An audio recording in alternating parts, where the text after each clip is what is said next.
पाठक आप सभी का स्वागत करता हूं आपके अपने चैनल ऑनलाइन एग्जाम्स में। दोस्तों आज हम लोग बात करेंगे गर्भपात अधिनियम 1971 के बारे में। बच्चा ये हमारे लिए इम्पोर्टेंट इस वजह से क्योंकि हाल ही में इस पर सुप्रीम कोर्ट ने कोई फैसला सुनाया है और सीधे अपने पॉइंट टू पॉइंट बात करेंगे और 3 या 4 मिनट की वीडियो में पूरे इसके बारे में समझ लेंगे। बच्चा आज से एक नई स्ट्रैटेजी रहेगी कि दिन में 2 या 3 वीडियो आएंगे और सिर्फ 2 या 3 मिनट के, और बच्चा उन 2-3 मिनट में हम लोग एक एक टॉपिक कंप्लीट करते रहेंगे। जैसे कि आज हम लोग गर्भपात अधिनियम 1971 के बारे में पूरा देख लेंगे। बच्चा बढ़ते हैं अपने वीडियो की ओर।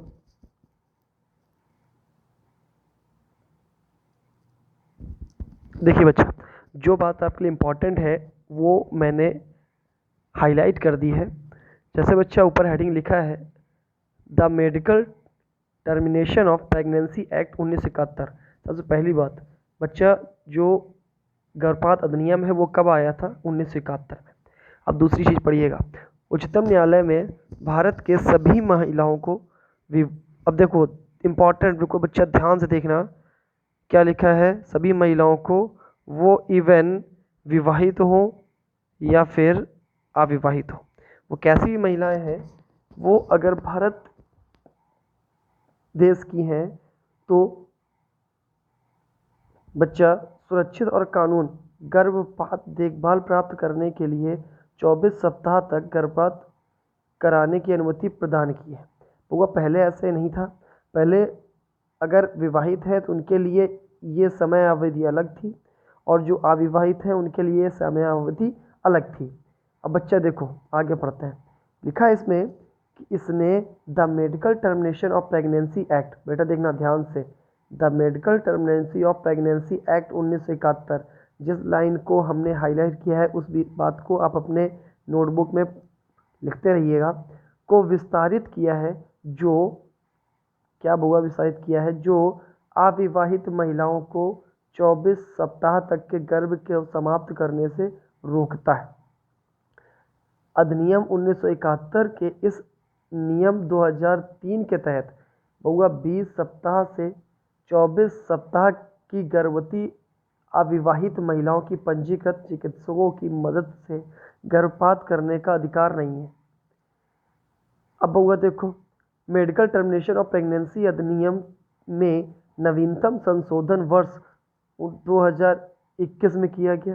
संविधान के अनुच्छेद 21 के तहत प्रजनन स्वतंत्रता, गरिमा और निजता का अधिकार अविवाहित महिलाओं को यह चुनने का अधिकार देता है कि अविवाहित महिला के समान ही बच्चे को जन्म देना है या नहीं।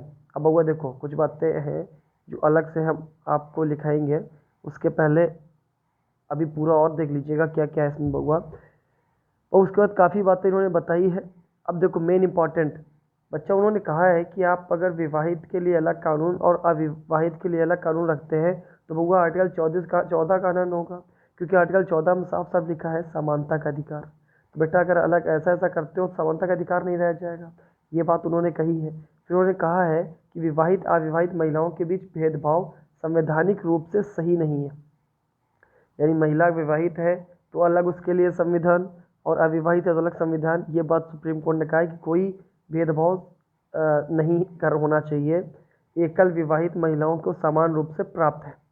अब वो उसके बाद प्रजनन अधिकारों में शिक्षा तक पहुंच, सारी बातें बेटियाँ लिखी हैं। इसके बाद बच्चा ये लिखना कि वैवाहिक बलात्कार को बलात्कार की श्रेणी में शामिल करना है, मतलब कि शादी हो गई है उसके बाद अगर आपके स्वेच्छा के विरुद्ध भी अगर आपका पति भी इवन कुछ करता है, करना चाहता है, तो बेटा वो बलात्कार की श्रेणी में होगा। अब देखो बुआ, सब लोग दिमाग में हो क्या सर इसके पहले गर्भपात अधिनियम लीगल था? बेटा एकदम लीगल था, लेकिन किस कंडीशन में?